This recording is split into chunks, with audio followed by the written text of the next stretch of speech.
morning, everybody. Good afternoon or good evening, depending on where in the world that you find yourself. We're delighted to be having our fourth webinar this morning, all about the core mandate of the Circle of Cleft Professionals, which is embracing comprehensive cleft care. And so it is my delight to get started right on time, and we'll just flip over to the next slide, Becca. So today we're grateful to have you join us. We'll do a quick update on how our Circle of Cleft Professionals network is developing. We're delighted to have online Dr. Jayanth B.S. from Bangalore, India. I expect that's where he's calling in from today. He'll give us his presentation, and then, as always, we'll save a goodly amount of time to discuss, both either through your own video, or you can type questions or comments into the group chat, and we will read them out and get Jayanth's response, and also hear responses from others. All of us on this call have experience in implementing or supporting comprehensive cleft care, and so I think it will be a great discussion. You will have a chance to learn more about how to join the conversation on Slack, and we'll talk a little bit more about our next steps, including when the next webinar will be close to the end of the hour. So I do have a quick update. The number of international charity supporters of comprehensive cleft care who are part of the Circle of Cleft Professionals continues to grow. And since our last webinar a few weeks ago, Operation Smile is now part of our supporting group, and we're delighted to have 9 international organizations supporting comprehensive cleft care in other places who are part in supporting this network. So for any Operation Smile members, welcome, and glad you're with us this morning. A quick reminder, we are fairly diverse in our group in terms of what our role is in implementing comprehensive cleft care.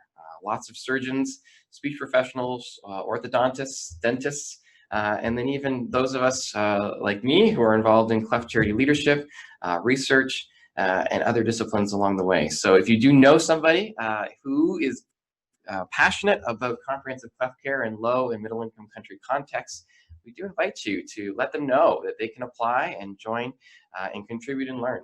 And join 109 other professionals from 5 continents who are already part of this network. So how can you participate in this group? Well, first of all, today, and especially if you're on this call, we want it to be interactive and dynamic. So if you have a question or a link or something to share, there is the Slack platform that we've been using, and hopefully you found out about this workshop through some of the reminders on Slack. You might know of a webinar that would be really helpful, or you might have a topic that you've been studying that you'd like to share more about. Let us know if that's the case. If there's a tool or a paper that you've published or something that's been really helpful to you, maybe a video resource, we'd love to know about it. And we'll talk a little bit more about our COCP library that's growing later on today. And finally, as I mentioned, invite colleagues to join. So without further ado, I'm grateful and pleased to introduce a new colleague of mine. I think Dr. Jayanth and I met about a year ago, and he has been critical in the experience of ABMSS, a significant cleft charity in India and elsewhere, but especially in India, as they move towards a CCC model. And this has been an exciting time, and Dr. Jayanth has been one of the key leaders, along with CEO Dushyant Prasad, in moving ABMSS from a primarily cleft surgery model to comprehensive, holistic team-based care. And so, Dr. Jayanth, welcome. Are you indeed calling in this morning from Bangalore? Very much, Hugh. Thank you. I'm indeed in Bangalore, and thank you for the presentation, the introduction that you've given to the presentation so far. Is the volume good enough for everybody there? Yes. Yeah, that's perfect. That's great.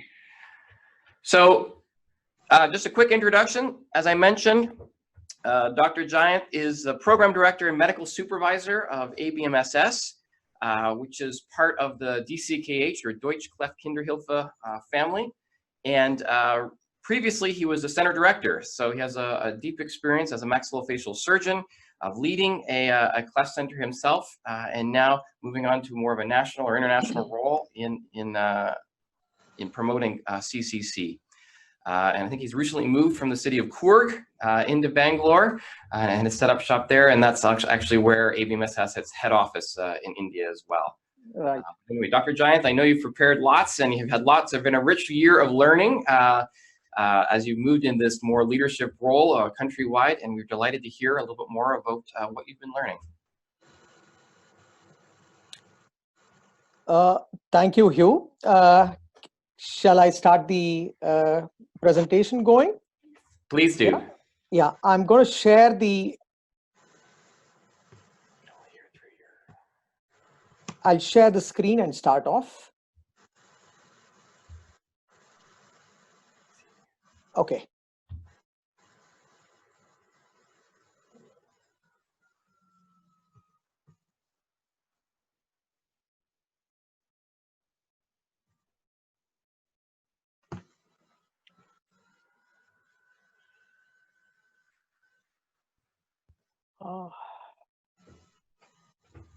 So we can see your screen now, Dr. Jayanth. I think, yeah, just yes. Perfect. Yes. We're ready to go. Thank you, Hugh, for the introduction. First of all, welcome to all the participants there, my dear colleagues. A very good morning, good afternoon, or good evening, as Hugh put it rightly. I am glad and happy to share the experience that we have had with running the CCC model. It's been close to 1 year that we started the CCC model, and it's been a great journey so far, enriching the life of the cleft patients. A bit of introduction to our organization. I'm part of the DCKH family, which actually supports more than 4,000 cleft surgeries spread across 13 countries in the world, with 90% of the work being concentrated in India. We at Bangalore, rather in India, the ABMSS is an Indian affiliate of this DCKH, and we have been offering the support to the cleft centers across the country for the past 6 years. ABMSS currently supports around 3,000 interventions per annum, and that's why we are one of the biggest partners of the Deutsche Kleftkinderhilfe. Currently, we have 32 centers spread across the country, and we offer high-quality cleft surgeries, wherein we regularly have audits of the surgical program, as well as social audits and the financial audits.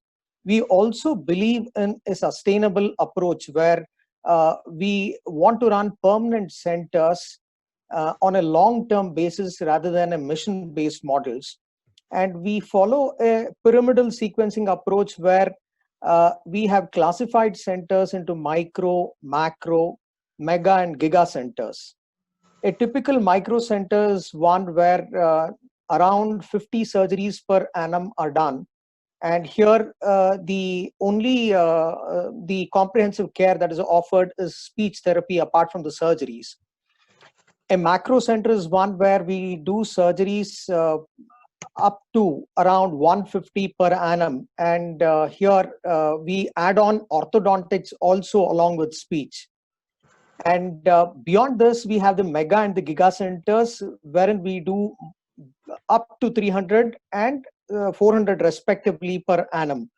And in these centers, we have now thought of introducing the comprehensive care, cleft care, and we are on a very steady wicket progressing on that.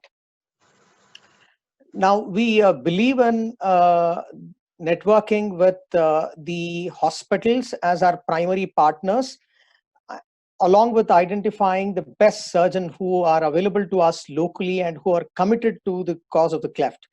Currently, we have more than 100 doctors across the nation who have networked, along with therapists, nurses, and social workers. This is Dushyant Prasad, and he's our General Secretary. Thanks to his energetic influence on the organization, we have done exceedingly well in the past 5 years. And these are the awards, so to say, for us, which we have achieved in the past 5 years in the health sector as a leading NGO.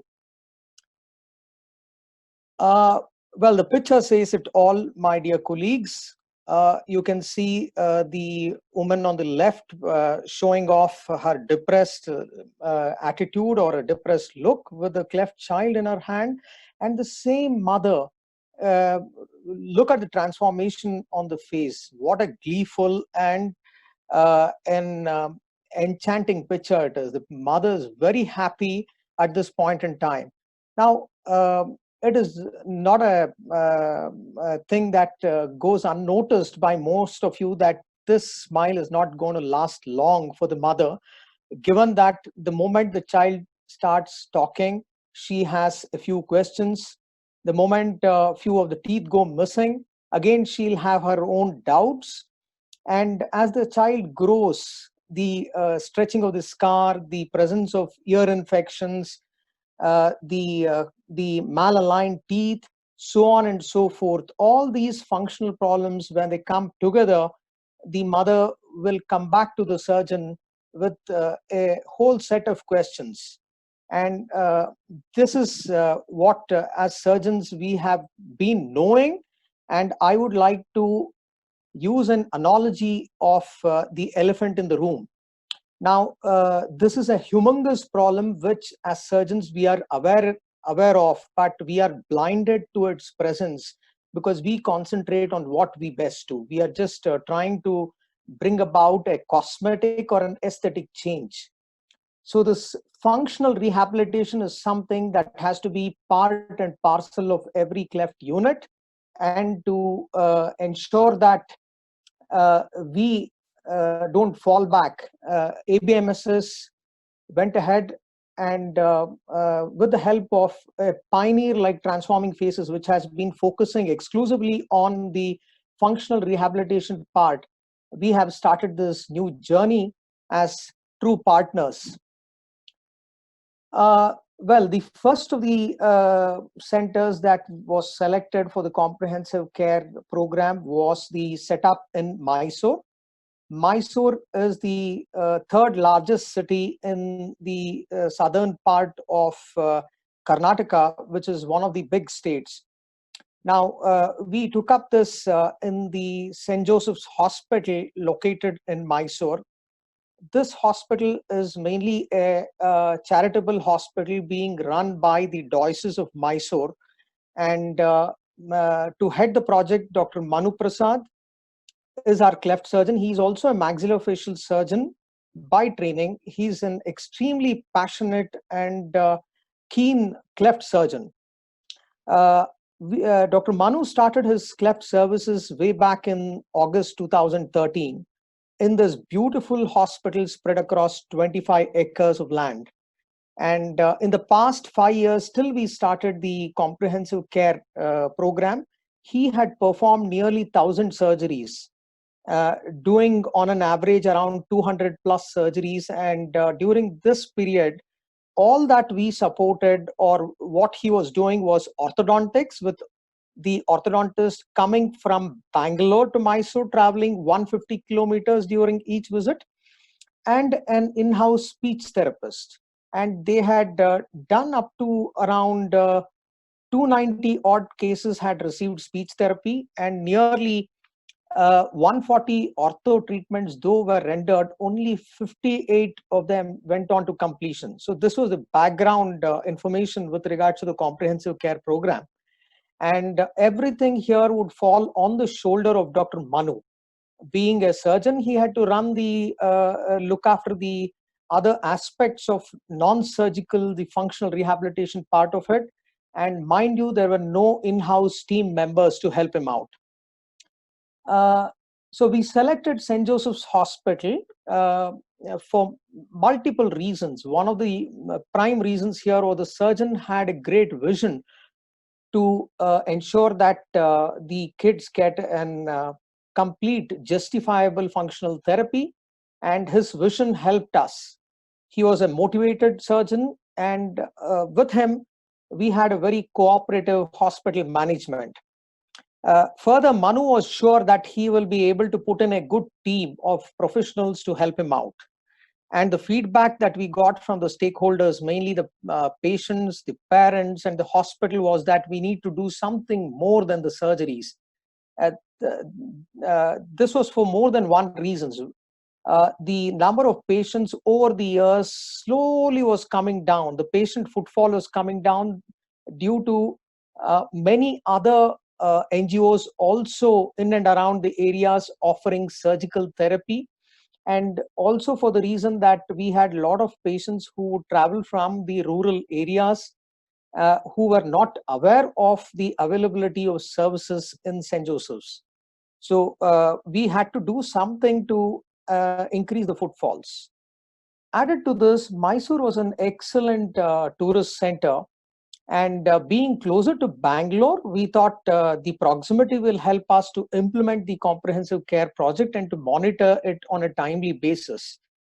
And as mentioned earlier, Mysore has a lot of well-trained professionals to implement the comprehensive care therapy.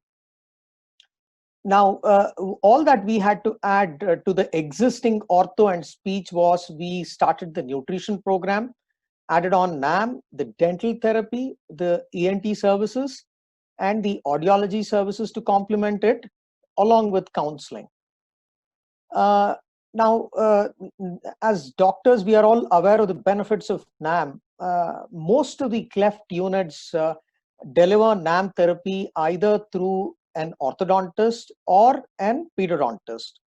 And most of the professionals are not trained in NAM. And so was the case with Mysore, though Mysore was giving a few NAM appliances earlier.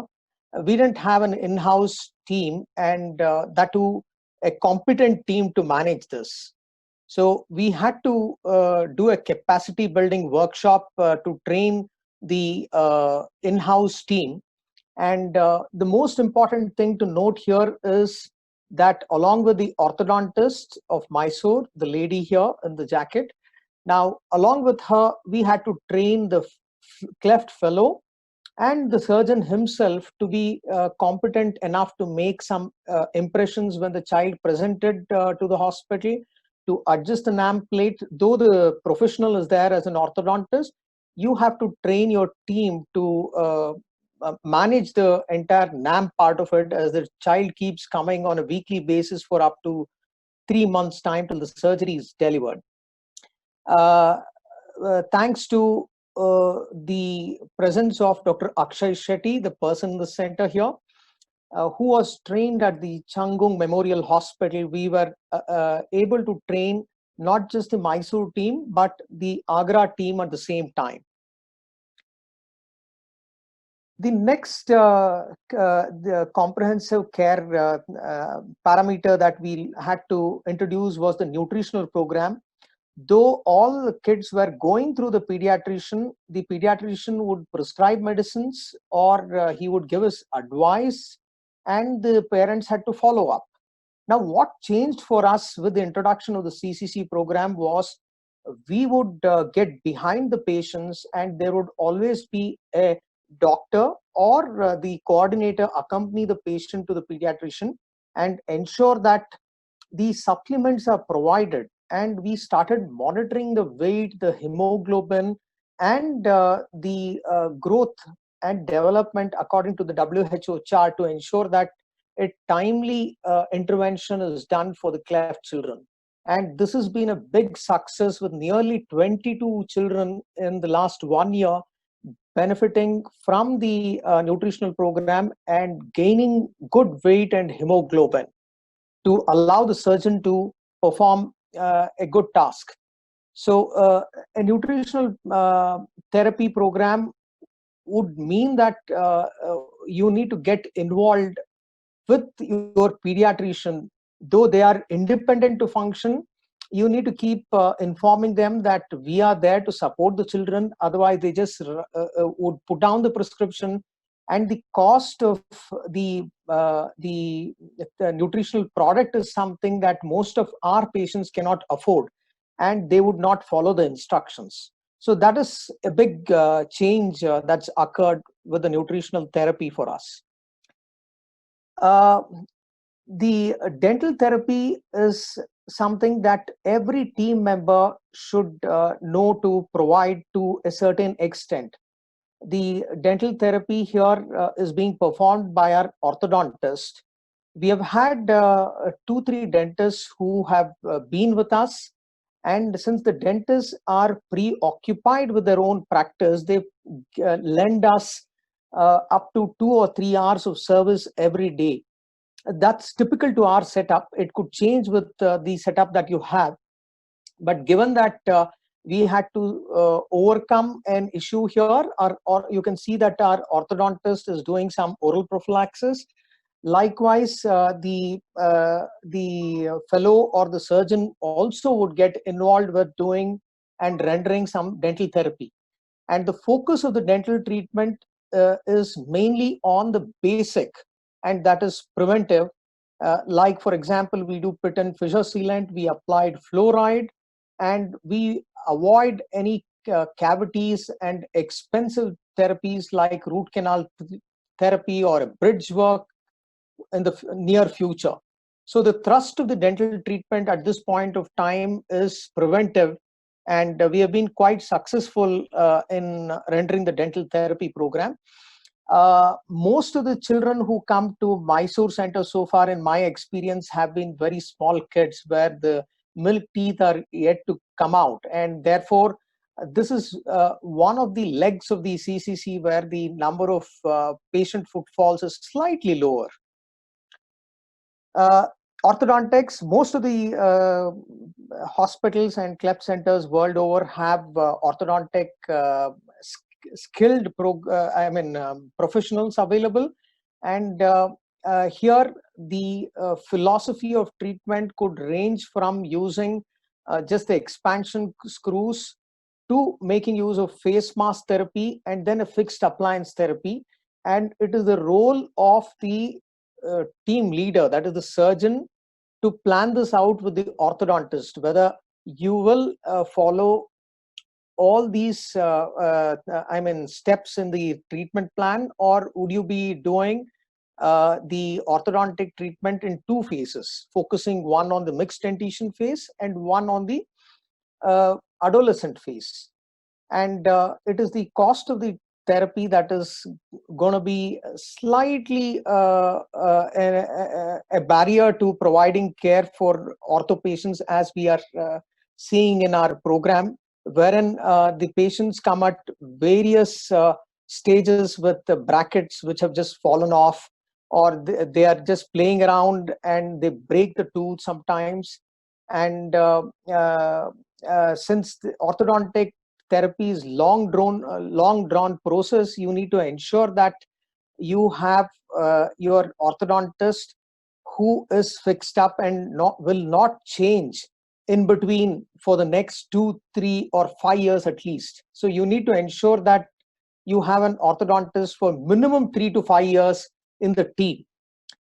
This is a very important aspect in rendering the orthodontic therapy.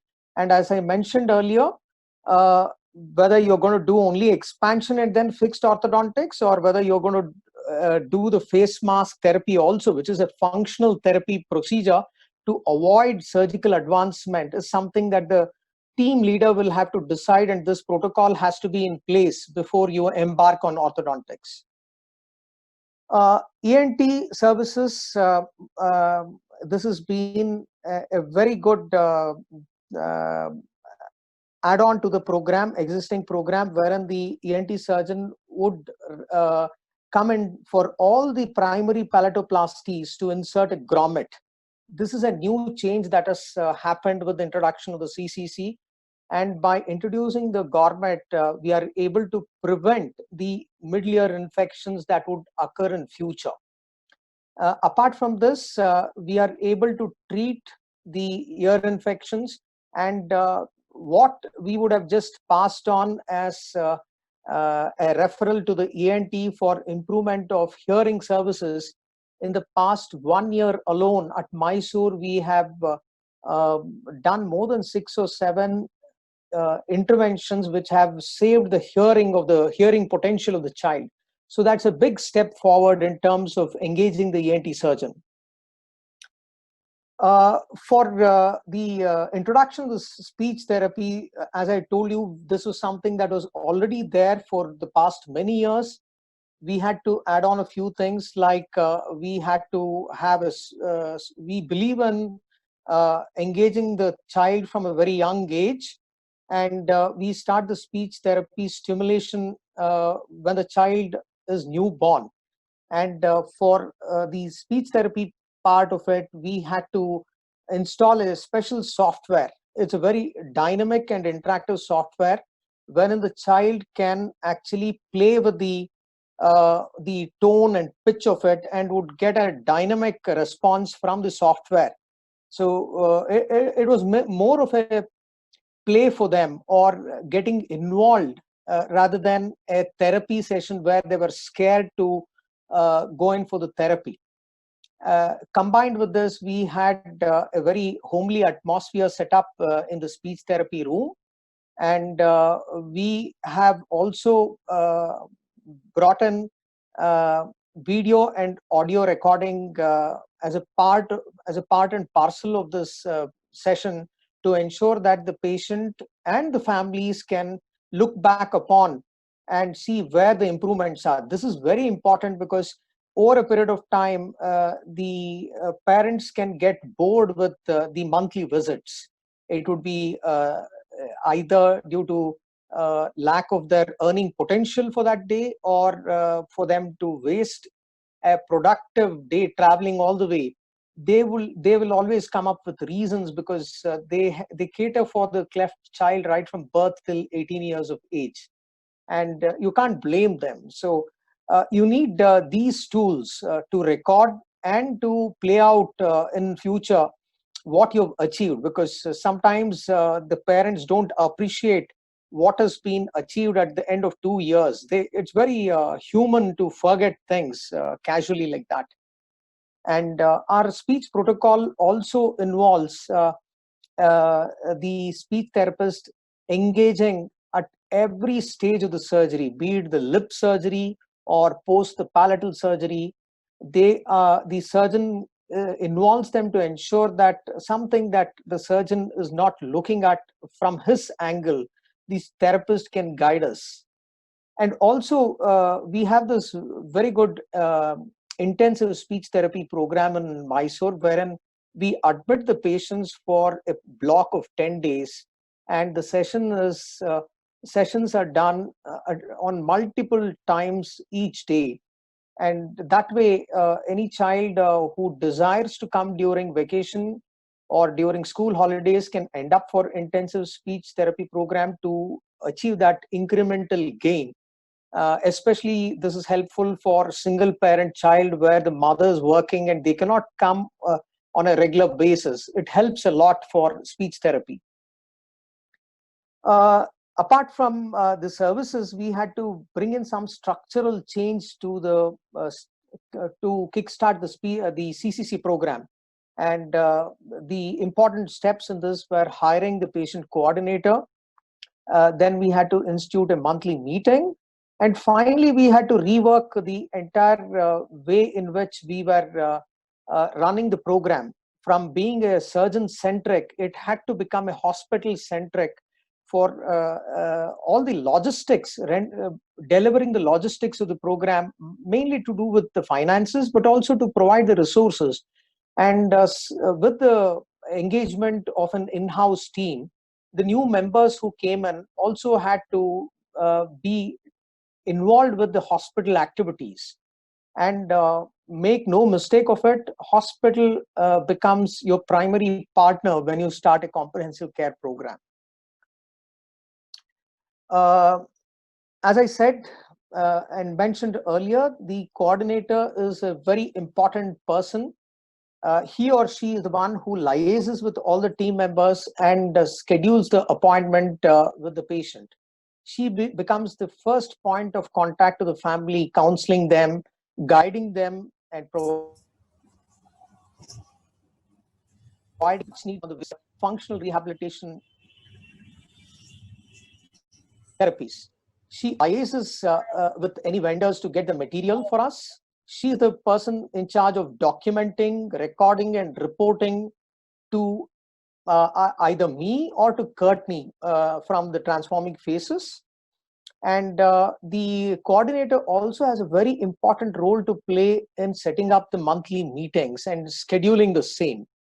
And going by what I have seen, believe me, please take my experience, the coordinator is the most important person in the team. It is no more the surgeon. Surgeon is the team leader, but the most important member on whom they become the pivotal members, rather the pivot around which all the team members rally around.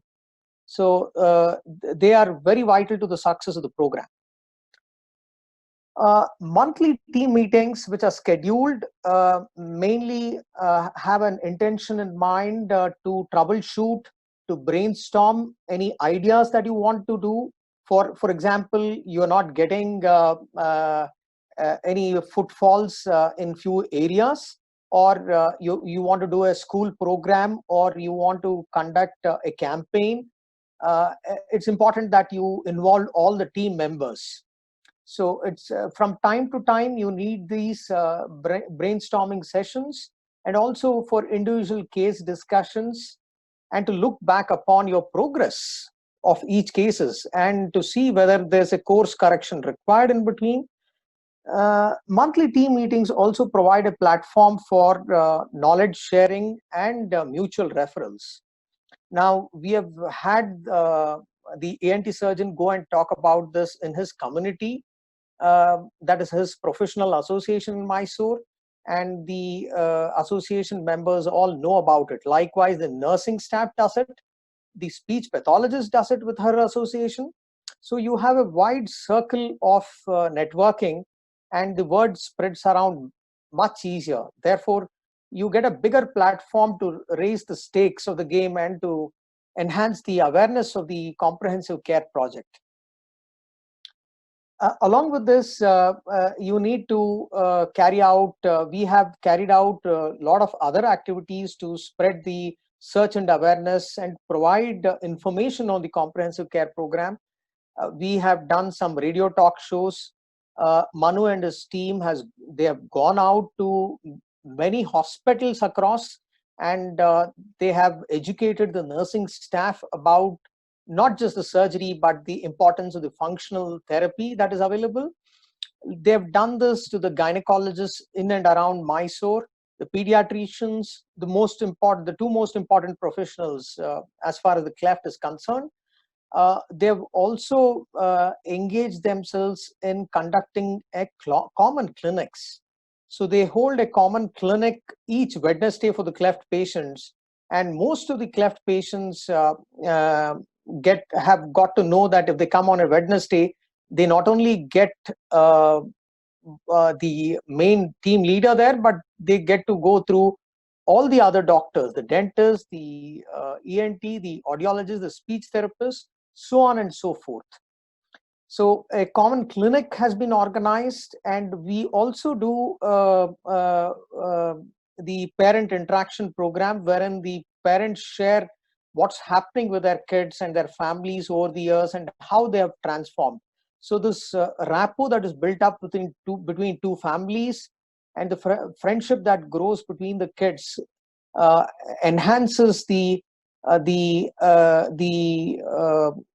return back to the hospital, and the dropout rates actually come down.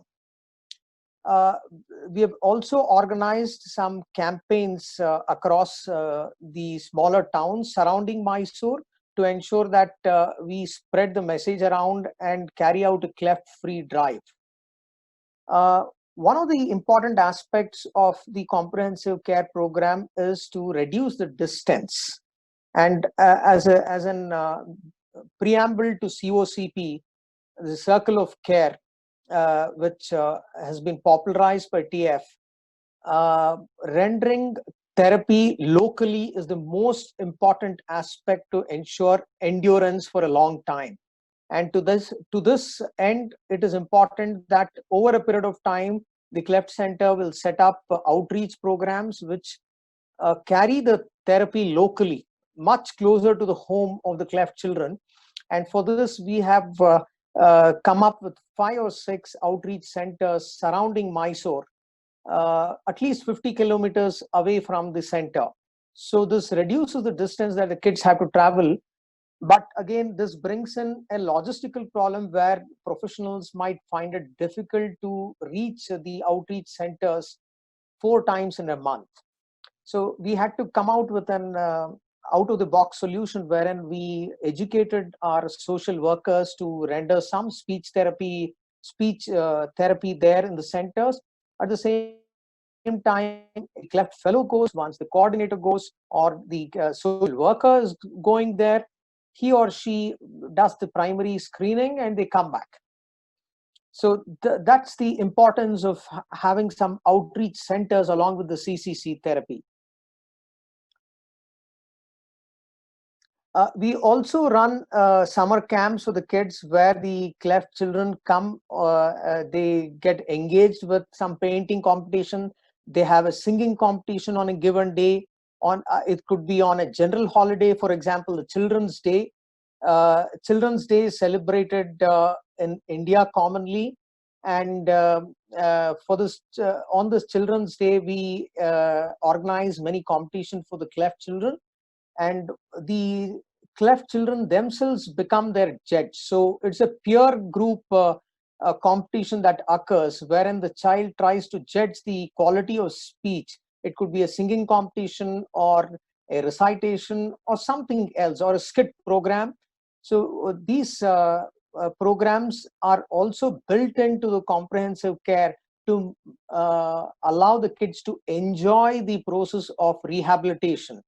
And they should never get a feeling that they're being pushed into the therapy. And that's where it becomes a punishment and they can start avoiding the therapist.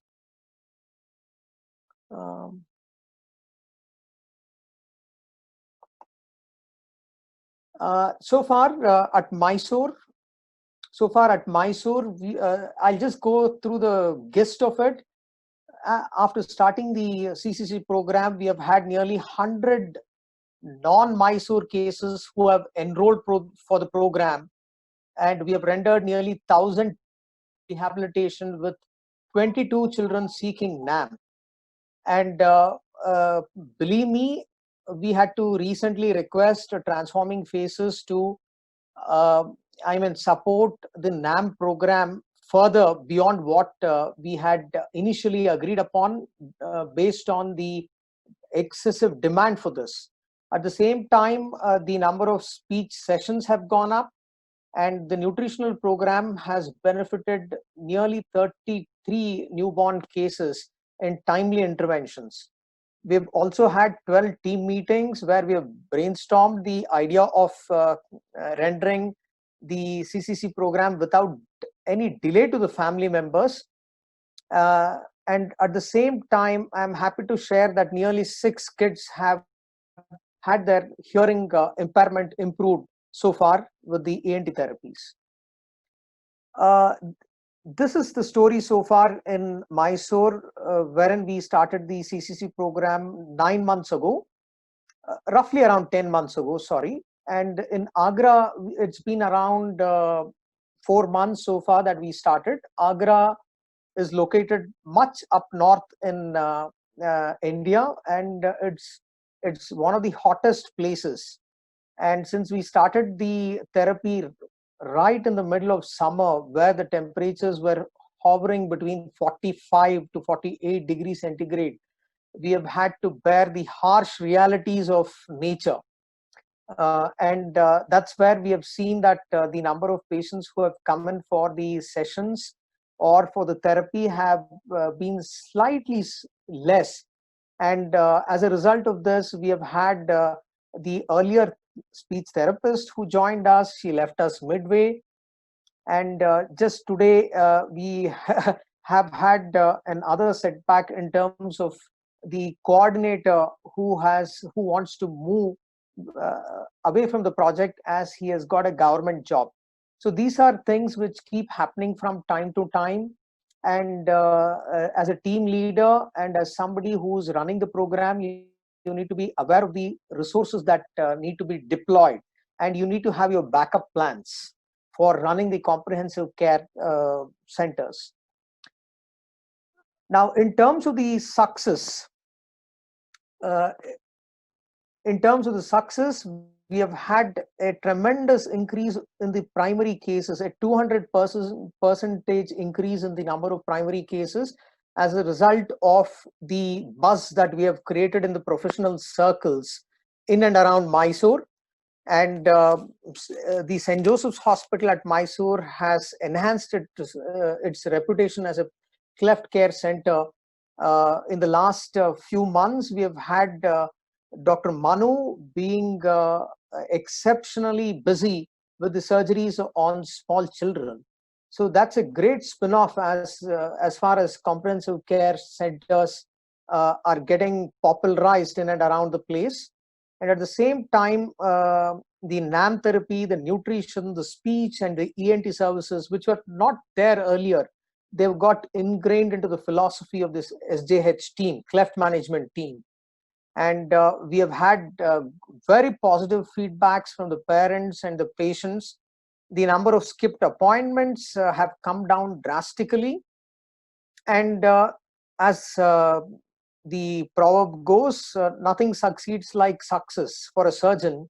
And in other words, success breeds success. And looking at how Manu is able to transform the cleft center at Mysore, with addition of CCC, his numbers have gone up, the activity has gone up, the centers always brim with some workshop or the other. We have taken this idea towards our other centers and partners, and the Hyderabad center was quite happy to start the program.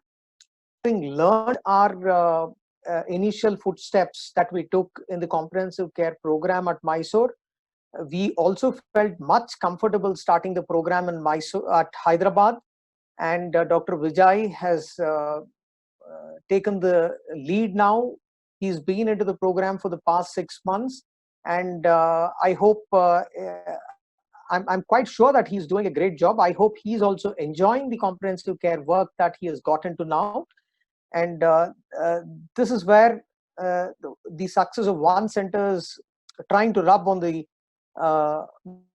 need of the hour to introduce CCC on the other centers.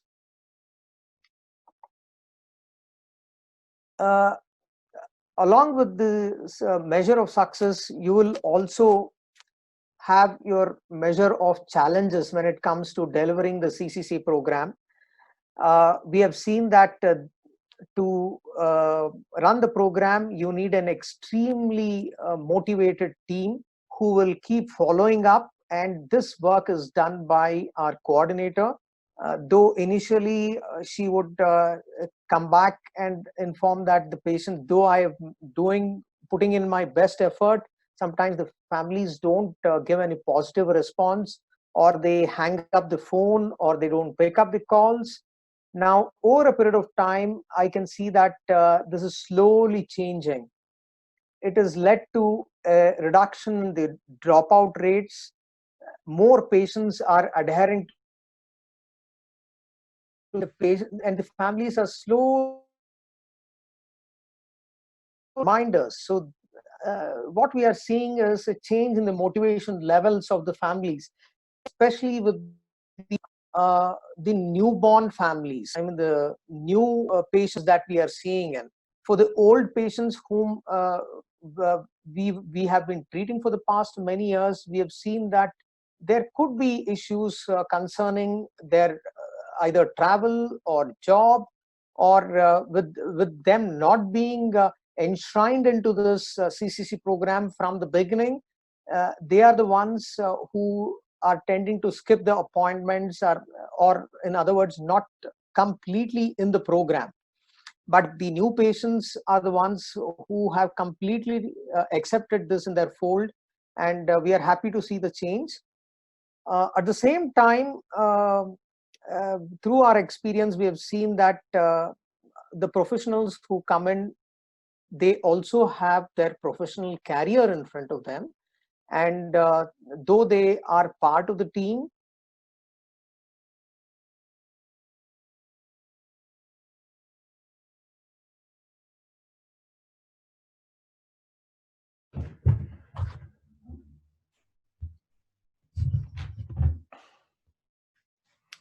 All right, well, it seems like we're having a bit of a technical challenge with Dr. Jayanth. Thankfully, we were able to move through the majority of his presentation. otherwise, Dr. Jayanth, oh, you're back. We just lost you for a few minutes there, a minute there or so.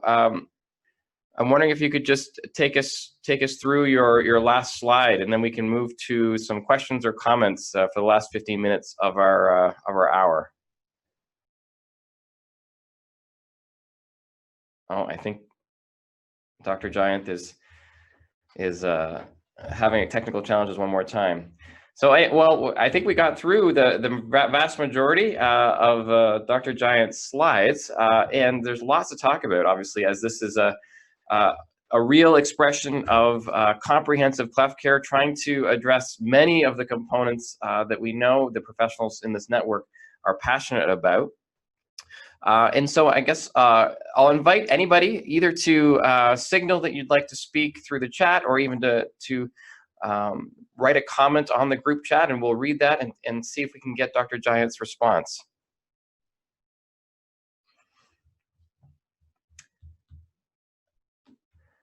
I think, Dr. Jayanth, you're back. As people get thinking, one thing that really struck me about your presentation was the comment specifically about nutrition, about how embracing a comprehensive cleft care model has really been, in some ways, just demonstrating more intentionality in patient care. So previously, you would have made a referral, maybe the patient family followed up on it, maybe they didn't. But you seem to talk about, in this case now, that there is more of a team-based approach, that there's more support for parents and patients as they move throughout the professionals. I wanted to know if you could comment briefly about that sense of intentionality that you're bringing to a team-based approach. Yeah, obviously, the intention of the team is to ensure that things fall in place. Now, the solid change that we are seeing here is now the entire team is conscious of the fact that you make it happen. Earlier, it was just a referral. It was a physical process that you would refer the child and end it there. You would wait for the child to come back for the surgery on their own. But now, since everybody is conscious of the fact that we have the team working, and we have gone through this in monthly meetings where some person has to accompany the child to the pediatrician, there's always a pressure on. It's a good pressure. It's not a pressure which the team members would neglect, but they're enjoying the fact that there is the presence of the other colleague in their room who's forcing them to look down upon the growth aspect of it, the hemoglobin aspect of it, completely, right. So to say that the nutrition is taken care of, which otherwise would have been a casual prescription, and then you just say bye-bye to the patients. Right. Now, you don't do that. You hand it over, you explain, you inform, educate, and motivate. So you do all this. And at the same time, all the professionals involved there are also behind the task of ensuring that things happen. So that's a conscious change that I would say has brought in more intention into the objectives of the cleft management. Sure, certainly. Thank you. Yeah. So the intentionality up front about making these referrals and supporting, but even some accountability. You know, when you make that referral, that there is some follow through to see whether it happened and what the follow on was be. Thank you. Yeah. We have a question from Argentina, from Julio. Did Dr. Jayanth say that the ENT put grommets into every patient? Yeah, we do ENT for every child. But the grommets are only inserted if there's a need for grommets. That's the question, I think. Oh, okay. Well, I would correct the doctor across in informing that we insert grommet for every child along with palatal surgeries. By inserting the tube, we are preventing the buildup of middle-ear fluid, and therefore we tend to negate any future chances of middle-ear infection. So this is more of preventive strategy than a therapeutic strategy. Okay, thank you. Yeah, so we can maybe follow that discussion. That's a great discussion for Slack around the use of grommets as a preventive strategy in cleft palate cases. Thank you for raising that, Dr. Julio.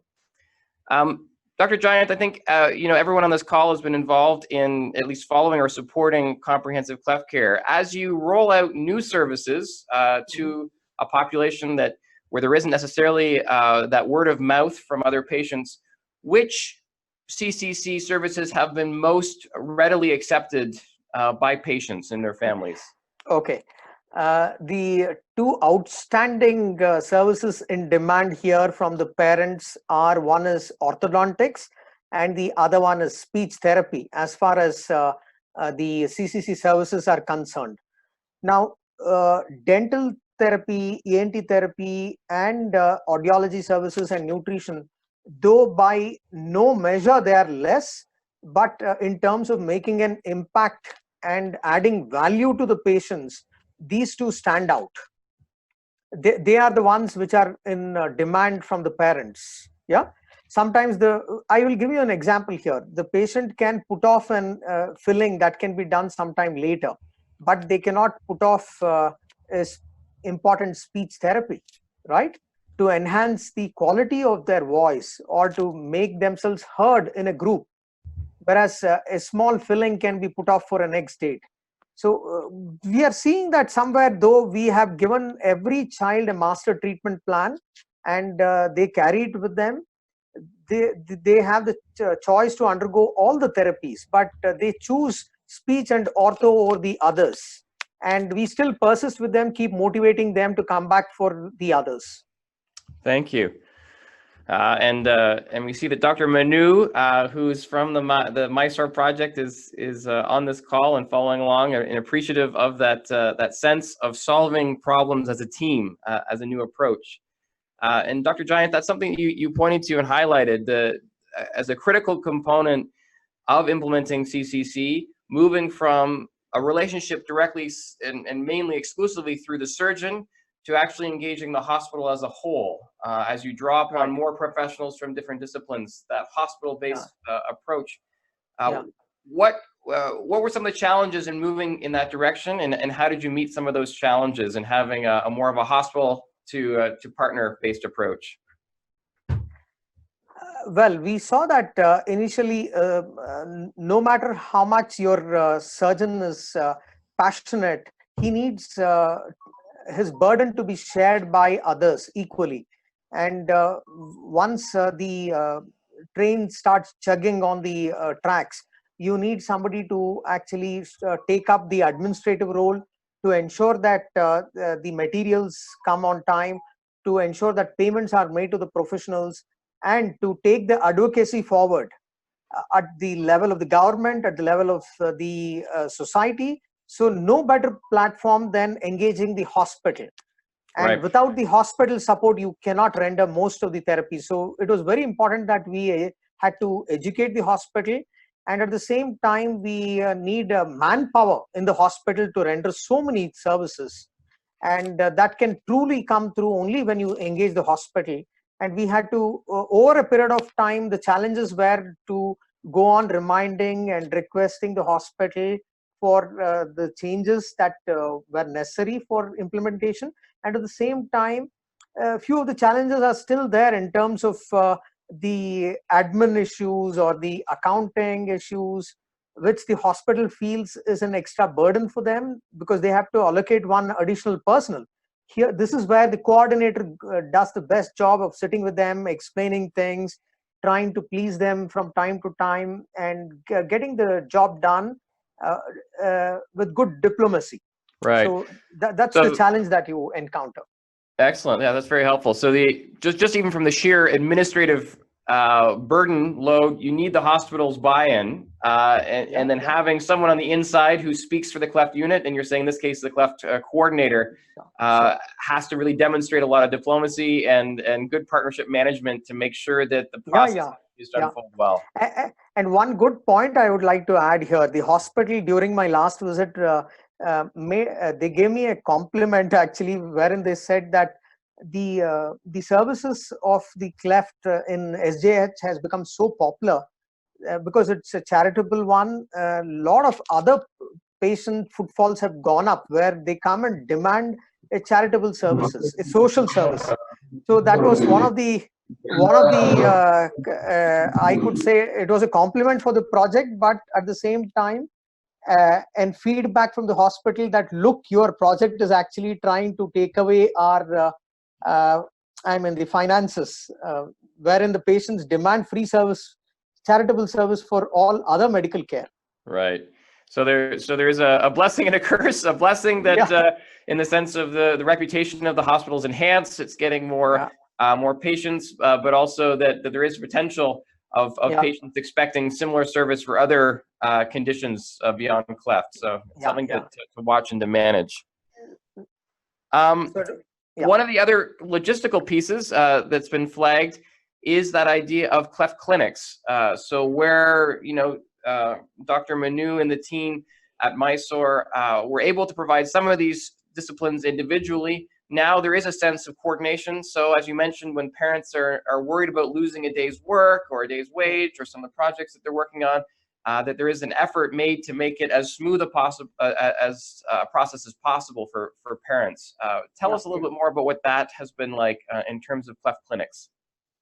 Right. Now, to address the main concern of the parents in terms of a loss of productive day, we always encourage patients to come on a common clinics day where all the clinicians are there, so that we just don't render one aspect of it, but during the single visit, we try to maximize the therapy. And by maximizing the number of therapies, it could be dental, followed by speech, followed by some other services, orthodontics, for example. So you're trying to cover up more ground in a single visit. And we tend to give appointments only for a fixed number of patients on a given clinic day, so that every child gets to maximize the therapies and they go back. So that's the benefit of coming on a clinical day. Thank you. Great. And we do see, I've just gotten a note from Dr. Manu, who leads the cleft team there, thanking you for your work in compiling everything they've been up to and really making Mysore a true comprehensive care center. So thank you. Our time is short today. I think we'll be able to hopefully continue some of these conversations. Again, there's lots that still could be covered around your rollout of enhanced SLP services, the role of dental and orthodontic work. I think there's lots still to discuss, but I think we've at least got a snapshot of the work that Mysore Hospital is doing through ABMSS. Coming up next, we want to let you know about how you can stay involved and move forward. And so I'll pass the microphone over to my colleague, Becca Sawyer, who's our Special Projects Coordinator at TF and also serves with the Circle of Cleft Professionals. Hi there, everyone. Me again to talk about Slack. So you've heard us mention it a couple times. And a lot of you are already on it, which is great. For some of you, if you initially logged on to Slack and maybe haven't come back to visit us and see what's going on, you might have forgotten your password or forgotten the login. I'd be happy to help you with that. So you can reach me anytime at info@cleftcircle.org, or if you're having any other questions or struggles with getting on Slack, I'm happy to help. Again, that's info@cleftcircle.org, and we can pick up the conversation and keep it moving there. Also on our cleftcircle.org website, we have a resources page. You'll see here it's broken down into different disciplines. It's populated with some great resources we've gotten from some of our partners and some of our supporters of the COCP, but we would love to have more that we can make available to everyone else.